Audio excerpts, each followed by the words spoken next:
Bismillahirrahmanirrahim. Assalamualaikum warahmatullahi wabarakatuh. Alhamdulillahirabbil alamin, wassalatu wassalamu ala asyrofil anbiya'i wal mursalin sayyidina Muhammadin wa ala alihi washabihi ajmain. Amma ba'du. Saya muliakan dan saya banggakan para ustadz, ustazah dan seluruh teman-teman di SDA Al-Hikmah Surabaya yang dirahmati Allah. Pada kesempatan kali ini saya akan menyampaikan tentang orang-orang yang merugi di bulan Ramadan. Mereka adalah orang-orang yang merugi disebabkan tidak melaksanakan amal-amal baik di bulan Ramadan ini. Padahal bulan puasa Ramadan kali ini memiliki segudang kebaikan dan pahala yang bisa kita gapai. Rasulullah Shallallahu Alaihi Wasallam bersabda, bila datang bulan Ramadan, pintu-pintu surga dibuka dan pintu-pintu neraka ditutup serta setan-setan pun dibelenggu. Sabda Rasulullah Shallallahu Alaihi Wasallam tersebut tentunya kita menyadari pentingnya bulan Ramadan kali ini.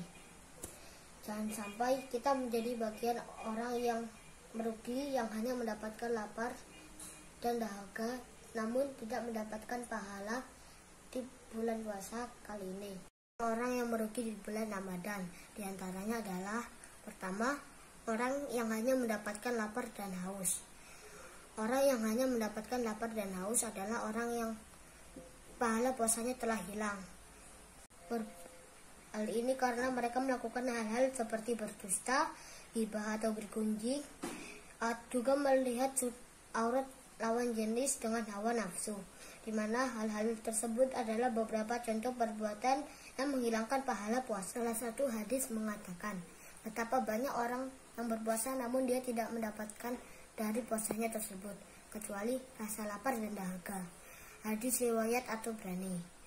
Untuk itu teman-teman sekalian, pada kesempatan ini saya mengajak diri saya sendiri dan teman-teman semua untuk memanfaatkan datangnya bulan Ramadan sebaik mungkin dengan cara menabung pahala sebanyak-banyaknya.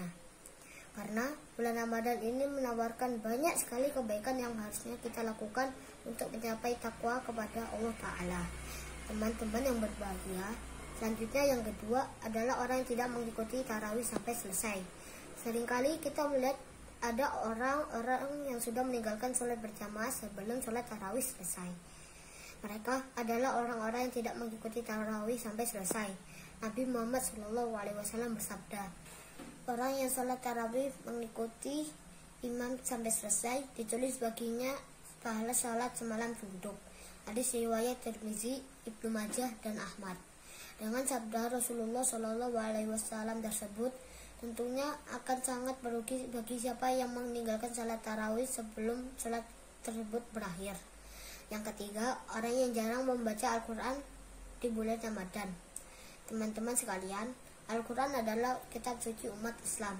Membaca Al-Quran merupakan amalan yang menjanjikan banyak pahala, apalagi bisa dilakukan di bulan Ramadan. Nabi Muhammad SAW bersabda, barang siapa yang membaca satu huruf dari Al-Quran, maka baginya satu kebaikan, dan satu kebaikan itu dilipat gandakan dengan 10 pahala. Aku tidak mengatakan alif, lam, mim adalah satu huruf, akan tetapi alif satu huruf, lam satu huruf, dan mim satu huruf. Hadis riwayat Tirmizi. Dari sabda Rasulullah SAW tersebut, kita bisa melihat betapa besarnya pahala yang kita dapatkan bila membaca Al-Quran saat bulan Ramadan. Membaca Al-Quran sudah seharusnya menjadi salah satu hal rutin yang kita kerjakan. Oleh karena itu, setidaknya kita bisa mengamalkan baca Al-Quran serutin mungkin. Banyak juga orang yang membuat target menghatamkan Al-Quran di bulan Ramadan ini.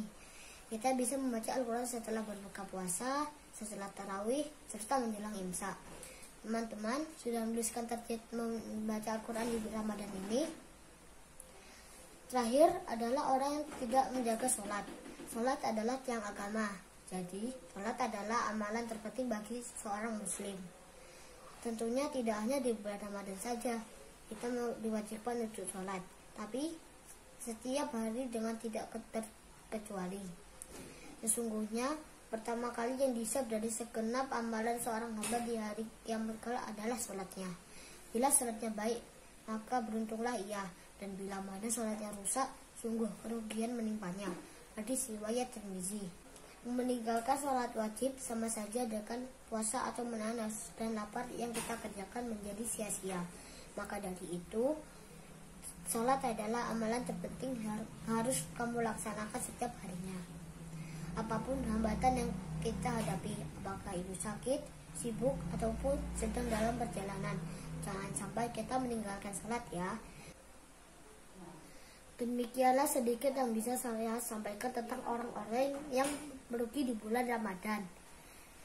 Semoga kita tidak termasuk ke dalam bagian orang yang merugi tersebut dan senantiasa menjadi pribadi yang menjaga amal ibadahnya. Amin ya robbal alamin. Mohon maaf sebesar-besarnya jika ada kesalahan dan kekurangan. Wabillahi taufiq wal hidayah. Wassalamualaikum warahmatullahi wabarakatuh.